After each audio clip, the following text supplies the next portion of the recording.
like to do not understand what it is. I don't know whatever happened while we were talking, because it's a combination of, not a reason. You had both sides. You had so many crystal clear. There he is. How you doing? Good, man. How are you? Good. Good to see you. Good to see you. Good to see you. How you doing? How you doing? Thank you. How you doing? Good to see you. He's going to go away. She's going to be Cincinnati, so she might pop up here.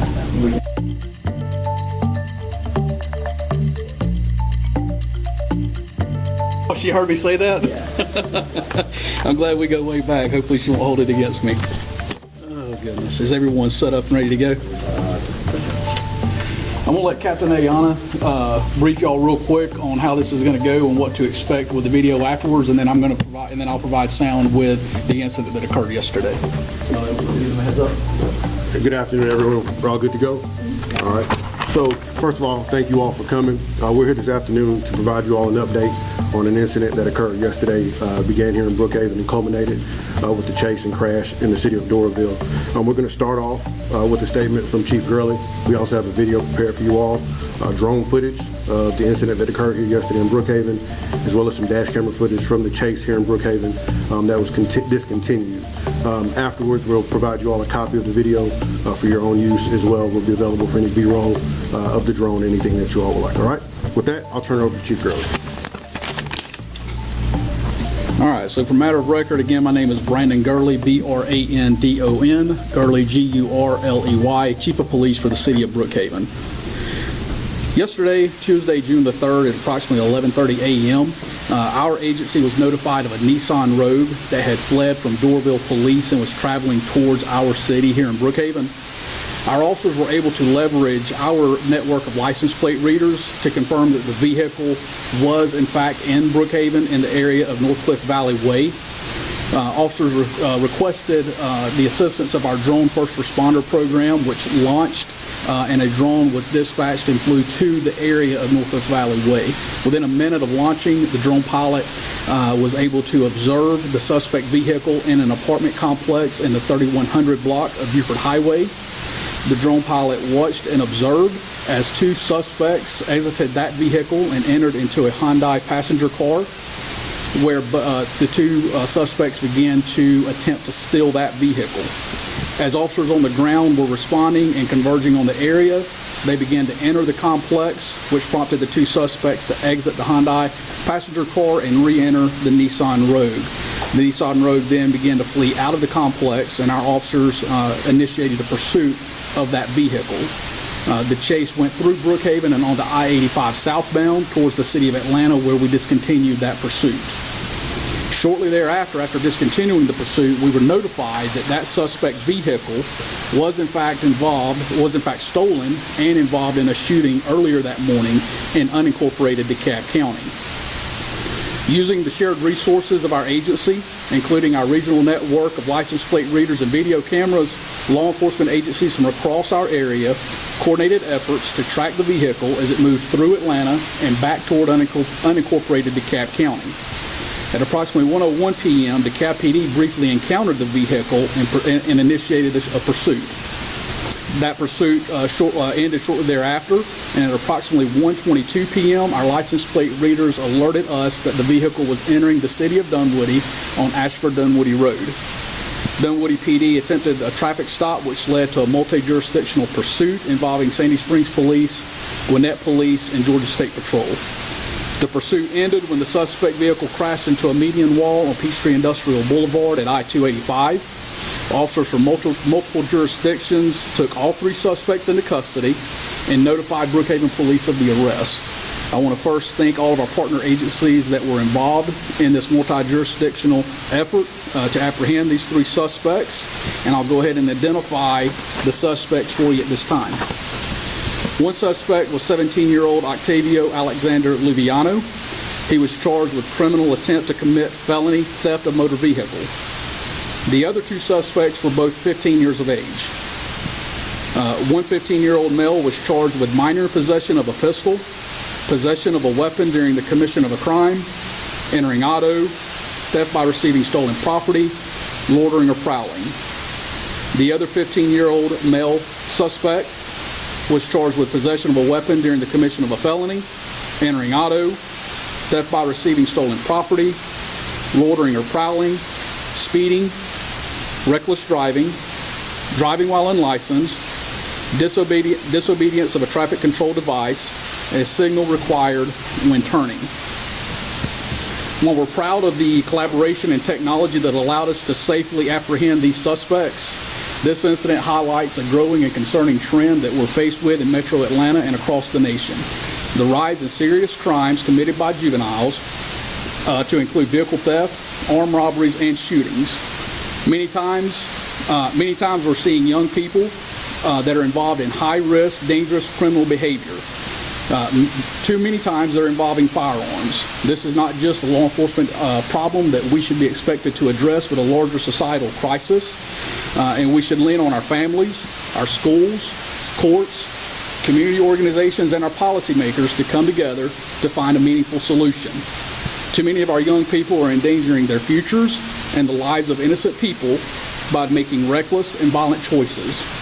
We must all acknowledge the urgency of this issue and work together to find meaningful solutions that provide both accountability and support before more lives are lost or ruined. We've entered our summer months where school is out. We expect to see an increase in crime that is committed by and connected to juvenile offenders, and that's a concerning trend here in Brookhaven. We are working to address this problem through community outreach programs, but we are asking our community at large and other community partners to come together and help us with this problem to curb this growing trend of juvenile-related crime, specifically those involving guns. At this time, I'm going to turn this over to Captain Ayana. He's going to walk you through the video of the incident that occurred here in Brookhaven that led to the pursuit, the multi-jurisdictional pursuit, and then we'll take any questions. Thank you, Chief.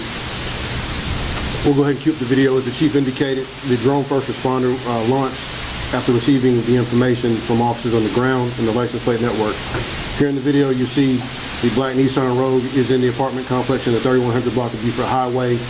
You see an individual in the driver's seat of the Hyundai parked to the left of it, and another individual climbs in the driver rear window into the back seat of the car. As the drone pilot begins to coordinate the response to the ground units, while observing this, we will see the windshield wipers on the vehicle activate, which is further evidence that the attempt was to steal the vehicle and not just commit a theft from the interior of that vehicle. As the officers are responding, you'll see the Nissan Rogue pulls and turns around and begins facing the same direction as the Hyundai. As it does so, officers are converging in the area. The individuals inside of the Hyundai will exit and re-enter the Nissan Rogue.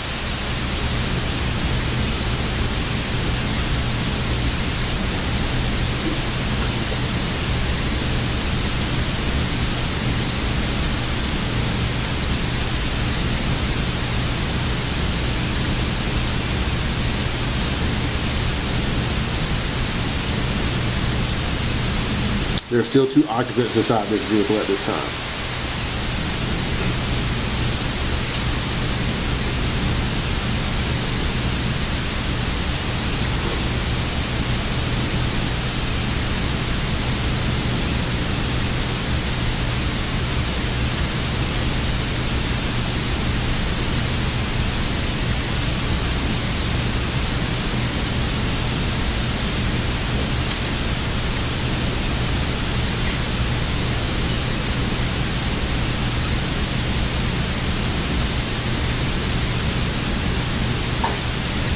You'll see there's an unmarked unit parked at the top of the apartment complex as they go to establish a perimeter. The 2 individuals are now exiting the vehicle they were attempting to steal, and they've now entered the road and are now fleeing the scene.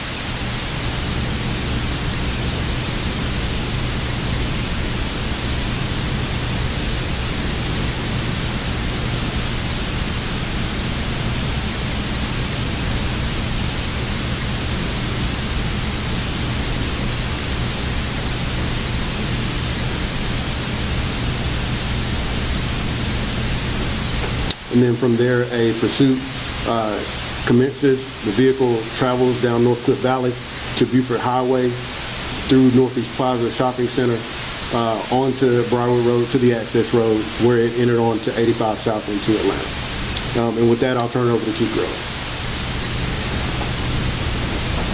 I'm going to let the video play. You're obviously going to be provided. You're going to be provided a raw file for your use in your stories that hopefully will not buffer as many times as this one is buffering that we're attempting to show you now.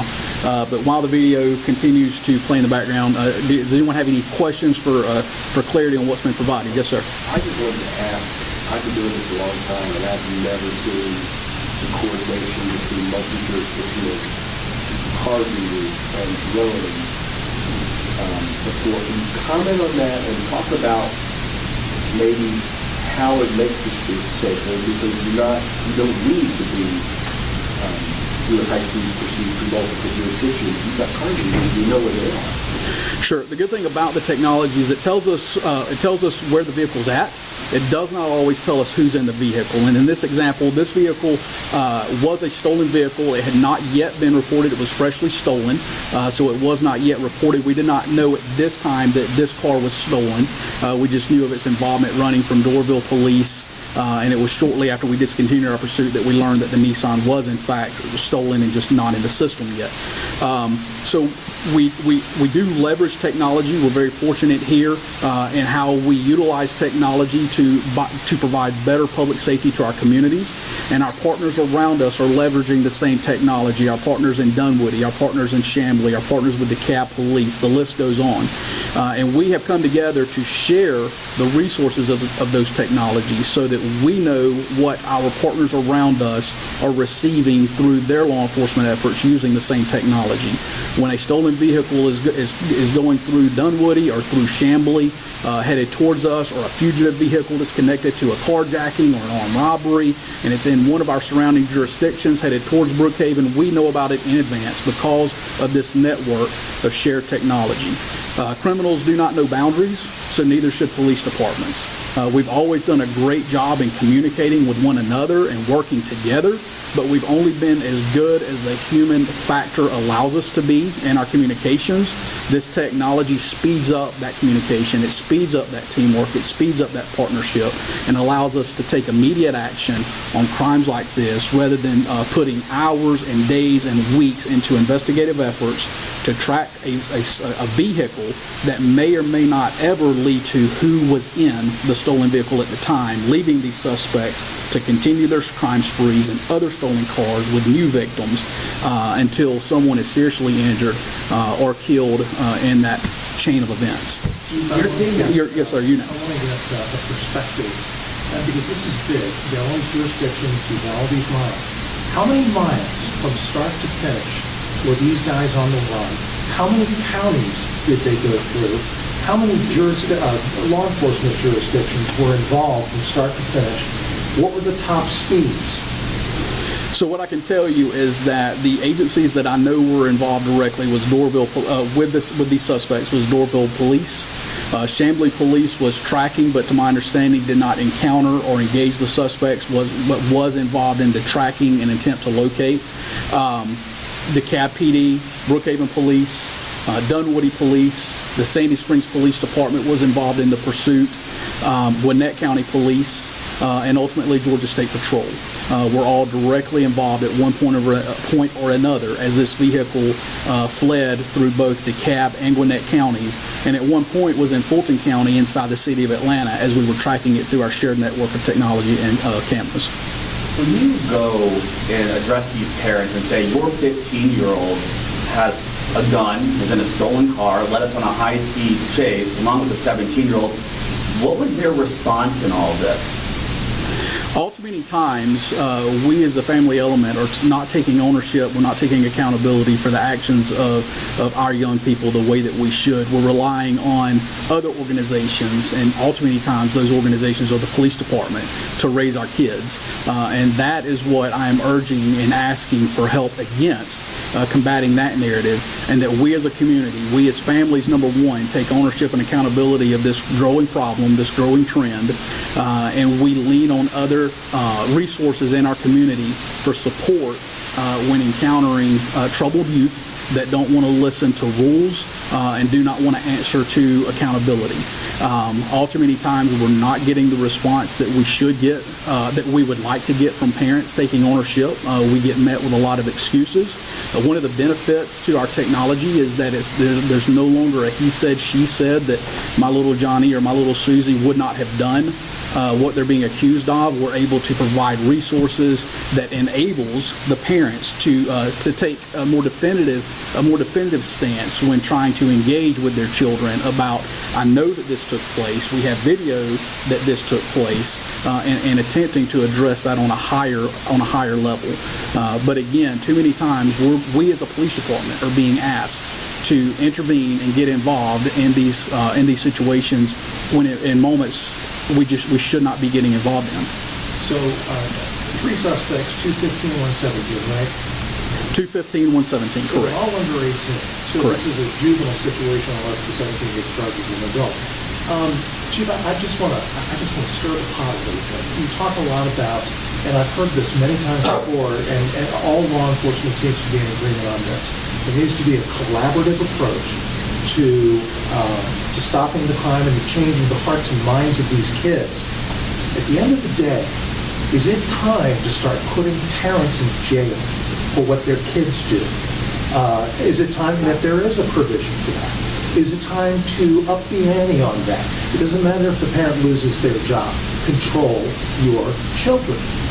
There's absolutely a time and a place for that, and I believe that we are beyond a time and a place for that. And in fact, we're seeing cities and counties across the state and across the nation adopt local ordinances that do allow parents to be charged on a local level when children are out, say, violating curfew, when their children are involved in other crimes. We are seeing a growing trend of putting more accountability, criminal accountability, on the parents for the actions of their children. And that's one message that's important that many of our young people don't seem to understand, is that their actions are impacting more people than just themselves. It's impacting, it could impact their families. There's innocent lives on the road that's being put into jeopardy.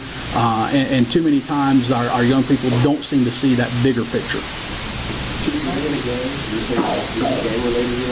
I haven't heard that part of the investigation and determination, so I'm still waiting myself to identify if they've been connected to. What I can tell you is that they have been connected, or they are suspects in many other crimes spanning several jurisdictions over the past 3 to 4 days. Suspects in crimes that occurred here in Brookhaven over the last 3 or 4 days, and in jurisdictions around us.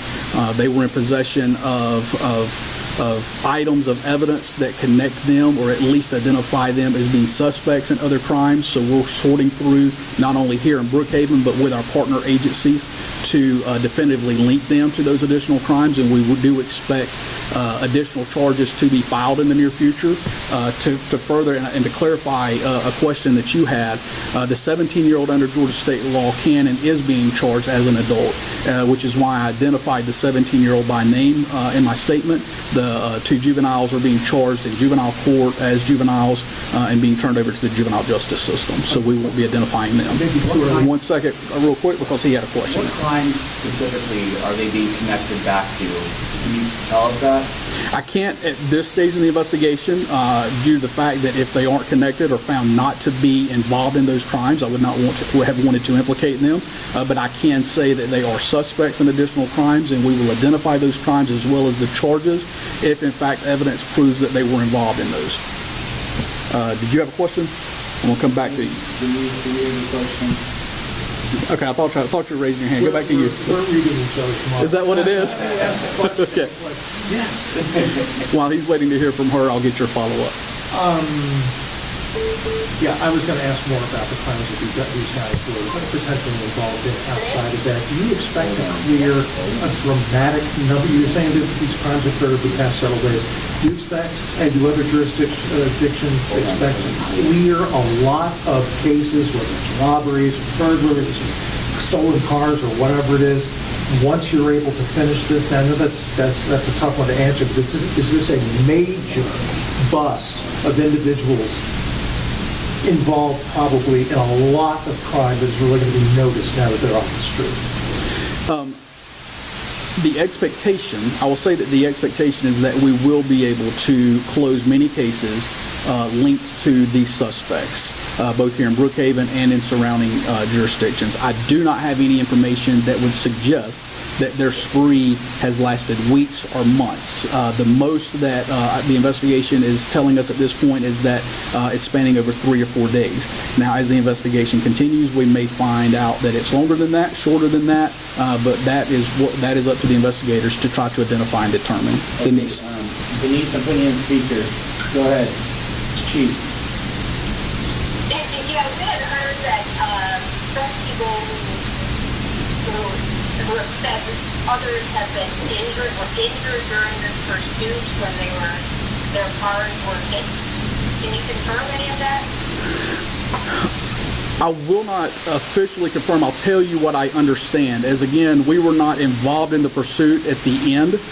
We were notified that the pursuit had ended and that they were in custody, and we sent our sergeant to the scene to collect information needed for our investigation that had happened moments prior, had begun moments prior. It is my understanding from those that were on the scene that there were no other injuries to other parties involved in any crash. But to be more definitive or specific, did they actually hit someone and there were no injuries? I'm not 100% on that. Captain Ayana, were you able to confirm that? There may have been some minor injuries from some of the collisions that occurred in Dunwoody and Sandy Springs, but none in Brookhaven. Okay. Thank you. So possibly some minor injuries, but no other serious injury, no serious injuries from anyone else involved. Can you say people fall through either residing or operating out of Brookhaven? Good question. I believe I failed to mention that. I had it on my notes for you. The 17-year-old resides in unincorporated DeKalb County. One of the 15-year-olds resides also in unincorporated DeKalb County, and the other juvenile resides in unincorporated Gwinnett County. I also believe, Captain Ayana, that the 17-year-old and the 15-year-old reside in the same complex, yes. Correct? I mean, how frustrating is it to have to chase after these 15, 16, 17-year-olds in these violent crimes? I mean, how frustrating is it? Part of the reason for the cry to the community for support and help with this growing trend and problem is because it is extremely frustrating to be involved in such a dangerous chain of events that endangers the lives of other people on the roads. It endangers the lives of the police officers that are involved in this activity to apprehend these fleeing suspects, that's shooting at people, that's stealing cars, that's committing crimes across our metro area and the state.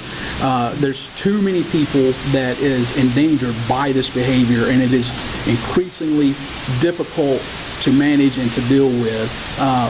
But the unique thing about it is that we are at a point, unfortunately, to where when these things kick off, it's almost expected that it's going to be a juvenile. And that's a dangerous place for us to be in as a society, as a community, when these types of dangerous incidents happen and we're no longer surprised that it's our youth that's involved in it.